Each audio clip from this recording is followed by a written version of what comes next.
And let's talk about Trump voters and how they feel. Do they regret their vote? I mean, this is the big question, right? I hear all these stories, all these articles, all the Trump voters, they regret what they did back in 2024. I'm here to tell you, very few of them regret what they did back in 24. What are we talking about? Trump voters looking back at 24. We got a new poll out. The poll was conducted this month. What percentage would change their vote to a different candidate? We're talking just 2%. That's not even a wide spot on the road. And then there's this additional 1% who say they would rather not vote. We're talking overall under 5% might or would have changed their vote, Donald Trump voters back in 24. And then you ask, okay, the same question to Kamala Harris voters, and it turns out the numbers are rather similar. So if there was a repeat, if folks got to be able to redo their vote that they had back in 24, would the result be any different? I doubt it would be. I called this months ago. I told my subscribers that you're going to see a lot of videos from left-wing media talking about F around and find out, anecdotal cases of people saying they regret their vote. But I said we could literally go into a depression. And a lot of these people still, if you ask them after the fact, after Trump is out of office, they would look at these as the best 4 years in their life. People thought I was being hyperbolic. Now you see I was not. Right now we see the data. So you can keep listening to Kyle Kalinske and Adam Mockler and all these people. Oh, some Trump voters said this, some Trump voters. Listen, I was right before, so I'm gonna give you some more details, right? Number one, the main people that will regret their vote are gonna be the people who were affected directly. Not even seeing other MAGA people getting affected is going to turn these people around. But if they get affected directly, then you have a much higher potential of them turning around. Notice I said high potential, because even after they get affected, there really was a guy who literally got deported, who voted for Trump, and he's still like, yeah, I still like Trump. I'm telling you guys, here's the reality. The right-wing media propaganda machine has completely captured the American conservatives. All of the ideas, everything they're talking about, it's all fed to them by millionaires and billionaires, and they don't realize it. Even when they talk about it takes a good guy with a gun, this is slogans from gun manufacturers trying to sell them guns, right? You want to talk about matrix? This is the biggest matrix that there is in this country right now. They're completely disconnected from reality. They have recognized the blue pills who are in the dark about a lot of things, but they swallowed the red pill, which took them to Zion, which is a deeper part of the matrix. So they are even deeper in the matrix, and they think that they're the ones who are actually, ironically, the most woke people in the country, who they get it. They're not falling for the mainstream media, whatever.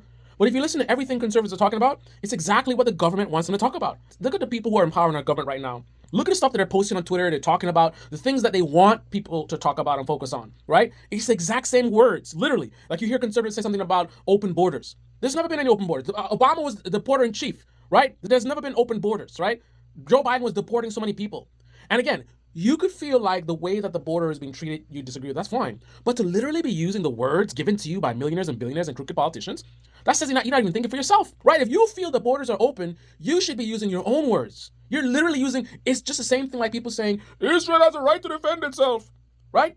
That's a government, state-sponsored talking point. Open borders. The reason they say open borders is because it's inflammatory. The idea that Joe Biden just opened up the country, right? They use these words to manipulate their base. So when you're using their words, it means you're falling for it, right? So again, until it happens to them, little chance of them turning around. And one reason for that is that no matter how bad things get, like people, I don't know why people just think they feel like there's like a red line. No matter how bad things get, Benny Johnson, Tim Pool, Ben Shapiro, Steven Crowder, they are basically the string pullers to the American right wing. They will tell the conservatives what to think, right? So no matter how bad things get, they'll spin it as, oh, little short-term pain, long-term gain. Mainstream media, they just want you to whatever, and this and that and blind, and big pharma and the deep state, right? And the thing about it is the reason that it'll be effective is not, I know if you watch the left-wing media channel, they'll say because conservatives are stupid. No, they're human, right? And the right-wing media taps into a vulnerability of humans. So whether you're smart or whether you're dumb, you are vulnerable to this. And what the thing is that we have this self-preservation within us. And you know the whole, you can't handle the truth? An uncomfortable truth can be easily hand-waved away because it's like you have two choices. You can accept that you made a mistake voting for Trump, or you can accept the lamest explanation from Steven Crowder that hand-waves it away. The average person is going to go with whatever Steven Crowder said. It could be the dumbest thing ever, right? The dumbest thing. It don't make no sense. It doesn't matter. Your brain is trying to protect you from an uncomfortable reality, right? I made a mistake and I possibly ruined America. That's like depression and sorrow and sadness. Or Steven Crowder, no, just short-term gain for long-term pain. You're going to go with that, right? Whether you're smart, whether you're dumb, it doesn't really matter because this is a human vulnerability and it's all about emotions. Trump is very good at manipulating emotions, and so are the right-wing media, right? I made videos talking about quartering, trying to get race war going, talking about what's happening, right? They are very good at what they do, right? Getting people riled up, So they can shield almost the entire right wing from whatever Trump is going to do. Right? Whatever he's going to do, they're going to explain it. The possibility of you being black bagged and sent to El Salvador, it's just a terrorist. It would never happen to you. The Democrats, they're defending gang members, right? They can talk around everything. And again, it's not because they're so clever. It's they're taking advantage of a vulnerability of human nature, right? No one wants to accept that you contributed to something that is destroying the country and causing so much harm. That is a very tough pill to swallow. So it'll be super easy to come up with alternatives that are like, no, no, no. I'm telling you guys, this F around and find out thing, exceptions, anecdotal. Overall, I'm telling you, no matter how bad, I told you, I said Great Depression, we could go to World War III, and the right wing media just say, well, what do you expect us to do? Trump didn't have a choice. If he didn't do anything, Russia would have. I'm telling you, man.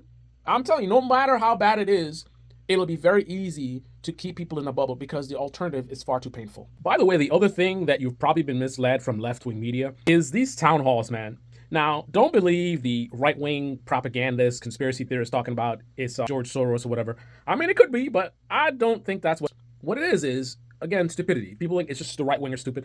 You got a lot of stupid people on the left as well. Like, for example, people that believe that heavily red districts, right? Why would there be all these people if it's Democrats in a heavily red district? They don't realize that there are tons and tons of Democrats in these red zones, right? One of the areas that they were talking about, there was literally 700,000, more than 700,000 Democrats in the area. Just because there's way more Republicans, it's like they think that there's no Democrats there.